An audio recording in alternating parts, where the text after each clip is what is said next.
All right. Good evening. Randy here. Wanted to do a video talking about something that I've known about and actually experienced myself and seen myself for many years. Being growing up, I grew up as I've stated. I grew up very challenged, very poor. But I had an older brother that showed me how to not just because I was in poverty, just because we were in the projects or whatever, that didn't mean that we had to stay there. That didn't mean that we had to, live that life. Every child, when I was growing up, we wanted to be out of the ghetto. We didn't want to be in the ghetto. The idea is that the dream was to, one day have a family, have a white picket fence, all of that stuff. That was the dream, that was the desire. And many have achieved it, but few has achieved it, as a matter of fact. But many have died in the ghetto. Crime, drugs, things of that nature. But I went down a different path, joining the chess team, joining the debate club, Future Business Leaders of America. NAACP. I was New York State Conference president for the NAACP. This was all by the time I was 16, 17 years old. And one of the things that I noticed was a direct symbiotic relationship between the black church and the NAACP. And I used to be around all of these charismatic, boot-licking preachers that preach prosperity, this prosperity gospel. And this prosperity gospel is still going today.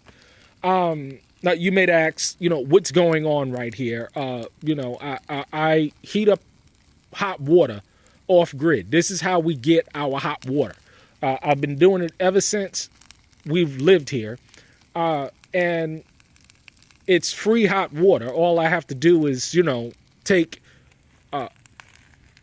wood from the job site, this, excess wood, and I burn it inside of the fire, and it gives me hot water, and we take that inside and we wash up in hot buckets or buckets of hot water. But this is how we get our hot water. But I do have a hot water heater, which I fixed, and I know how to fix, and it's fully functional.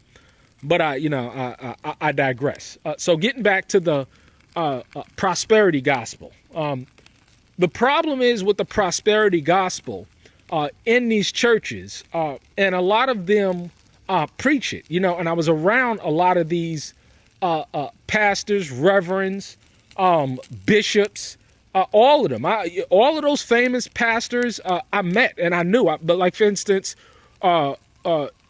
Jamal Bryant. Jamal Bryant, I know him personally.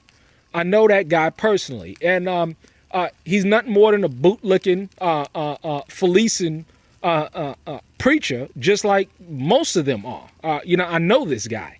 But look him up. Jamal Bryant, he's a preacher, a Christian preacher that preaches the prosperity gospel, sleeping with, caught, confirmed, sleeping with people in the congregation, young girls. This is how these bootlickers do.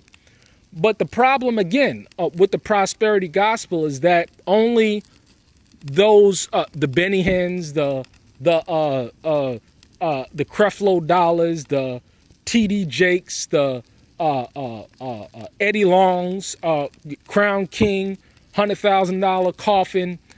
These people are sick because they preach this prosperity gospel, and the whole concept is prosperity for them, economically, socially, spiritually, everything. But just for the congregation, you can be poor, and you're going to inherit something in the kingdom. Basically, this is their jux, or in actuality, what's happening is that the people are being fleeced. The people are being fleeced, and this is what this prosperity gospel, because the people aren't actually getting ahead at all. When you actually look at the congregations, when you actually look at the income disparity and the wealth disparity between the preachers and their congregations, you always see a vast difference in wealth. The preachers, they have everything, but the parishioners, they have nothing. But they preach this prosperity gospel to everybody. This is what I have. And this is why I think that the prosperity gospel is a despicable thing, because, if it's all about prosperity, then put it in systems where everybody can prosper, not only the people at the top. And this is the problem with the prosperity gospel. It's a demonic, vile, despicable gospel that they tell to their parishioners when they're getting fat.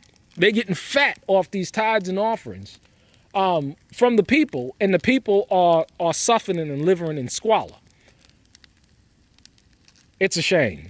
And it's happening right before our very eyes, but people can't see it. It's saying that, you have to have the eyes to see and the ears to hear. I firmly believe that certain people have the ears to hear, but the eye don't have the eyes to see, and may not, or have the eyes to see, but not the ears to hear. I think there's a disparity going on there. But that's my take, and from my personal experience, being in these churches, being around these pastors, these bishops, these reverends, whatever you call these people.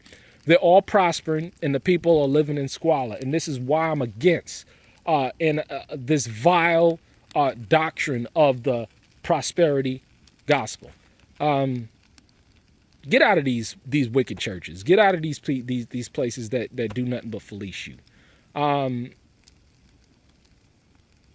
It's a sad thing. It's a sad thing. But hey, the people love being fleeced. The people love being lied to. That's what I notice also. People love being lied to. They immerse themselves in these lies. They immerse themselves because a man got smooth words, and he sound good and he look good, and he, he has a certain vernacular, a certain way about him, and people get caught up into that shit. And this is why you have these people that are so prosperous off the backs of the people. It's a shame. It's a shame. But hey, it said, you're going to have a whole bunch of wolves in sheep's clothing. And that's exactly what you got. A whole bunch of damn wolves in sheep's clothing that are prospering off the backs of the people while everybody else suffer. So, hey, if y'all want to believe that prosperity shit, you know what I'm saying? Go ahead and believe it, But Yah wants you to be prosperous, but he wants you to do it in a way where, you're not, oppressing your brother as a result of it. There's nothing wrong with prosperity. There's nothing wrong with wealth. Abraham, the father of faith, was a very wealthy man. Nothing wrong. Joseph, nothing wrong with it. He was wise. He saw what was coming, Joseph. Because clearly it says the wise man, that he foresees the danger and he prepares his house. I'm preparing my house, and I continue to prepare my house because I want to be wise, and I want to do things that wise men do. But yeah, that's my take on the prosperity gospel. It's a whole bunch of bullshit because, they're getting fat off your backs. All right. Have a blessed day. I'm going to go and wait for my hot water to produce so I can wash my ass. Peace.